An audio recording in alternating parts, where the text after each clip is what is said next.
La Dacia Spring, vous l'aviez délaissée avec ce restylage et pourtant elle revient plus forte que jamais. Place à des nouvelles motorisations 70 et 100 chevaux. L'autonomie, elle n'a pas évolué jusqu'à 225 km.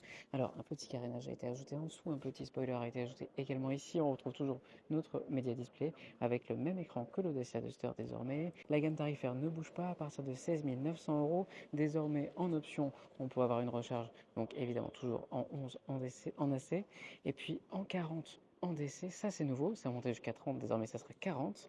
On gagne également des isolants, une chaîne de traction avec une barre anti-roulis améliorée, donc elle muscle son jeu.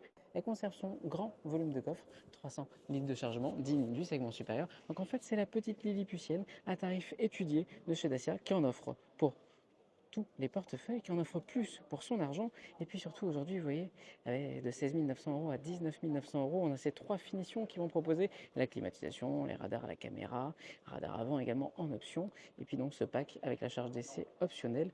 Pour le reste, ça reste une Dacia, une voiture à prix étudié, à équipement étudié. C'est peut-être la voiture la plus dans l'ADN de Dacia essentielle, avec des capacités désormais jusqu'à 100 chevaux. Elle gagne quand même de précieuses secondes, notamment dans les capacités d'insertion sur autoroute. Et puis on le rappelle, hein, les clients Dacia ne font que 34 km en moyenne par jour sur ce modèle Spring, donc l'autonomie de 225 km sera largement suffisante pour une petite semaine de charge.